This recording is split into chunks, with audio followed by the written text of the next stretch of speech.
So one of my favorite writers, John Irving, has this great line, I'm paraphrasing, but someone asked, like, what do writers do?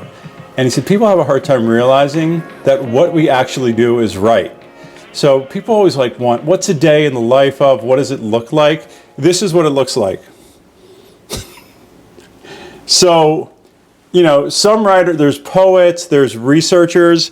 I'm just a guy that makes his way in the world. I observe. I was a professional poker player, so my mind's always racing, looking around, and then I think about stuff. And then I take that, I'm a very busy mind, working on that too. And for me, I process by putting my fingers on the keyboard, and then this is what comes out. So that to me is what writing is all about. There's nothing mysterious about it. In fact, I think writing a book is like building a house. I'm just laying bricks every day.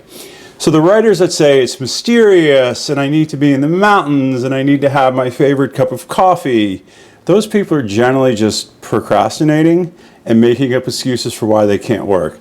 I wrote the Poker MBA mostly in a Panera, drinking unlimited refills on Diet Coke before I knew how bad it was for me.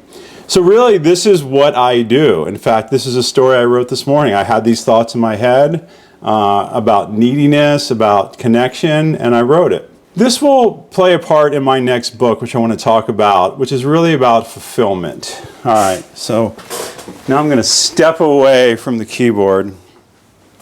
And I love having this whiteboard here. I think it's really interesting about how are we fulfilled. And I saw something on Instagram where everything is about like spa days and self-care and luxury. And that's great. I'm all for it. Believe me, like I like my sauna. I just got a cold plunge. Massage is great. But those things are better when they are earned. And so just like if you sit at home in air conditioning all day, don't do anything, that cold drink at 6 o'clock will not taste as good as if you were out in the sun working. And so there really are no free lunches. So this notion of, I think a lot of people think that consumption is where it's at. So the dream is to fly private and have a yacht and eat lobster every day, etc. That's consumption. Again, we feast after we conquer. So that just takes me to the model, the 4 pillars of fulfillment, which are contribution, connection, challenge, and competency. These are the 4 C's. So let's talk about challenge. Most people, and I understand you could say this comes from a place of privilege or this is a first world phenomenon, but most of us think our lives need to get easier. So I'm already assuming that you have some degree of comfort, that your basic needs are met, that on Maslow's hierarchy, you're a few notches up. So if not, obviously you don't need your life to be harder. Like if you don't have a place to live, if you don't have food, shelter, etc., that's going to be important.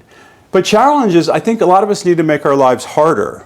We need to take on difficult things. A misogi, which is like a once-a-year challenge. So whether it's a consistency challenge of writing in your journal, or it's running a marathon, or it's 10,000 steps a day, or it's giving, being of service for an hour a day, or volunteering. I really think we need to do hard things. Joe Rogan starts his day in an ice bath because it's hard. So that to me, again, I don't think the answer is to be on easy street. I think we have to be challenged. Connection, our relationships with people are everything.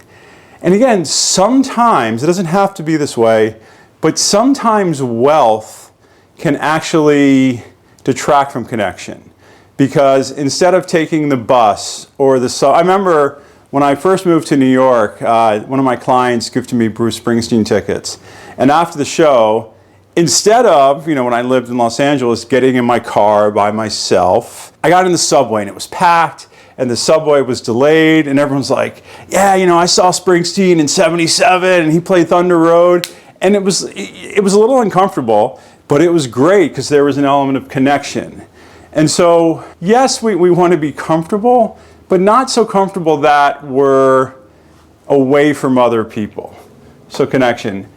Contribution and competency go together to some extent.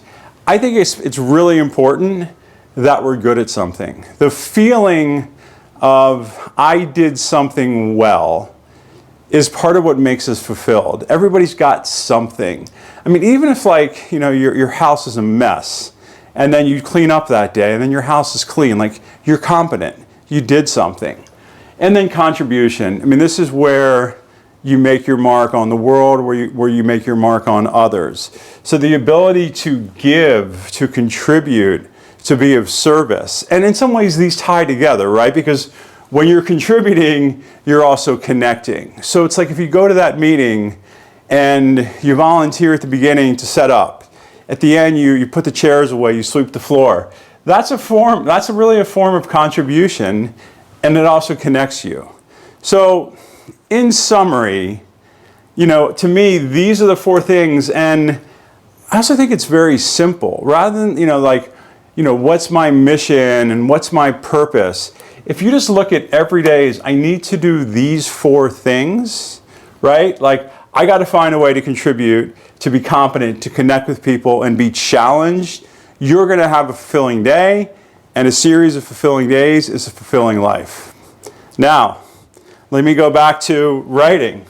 So often, even after a speech or, you know, after meeting with a client, the mind starts thinking.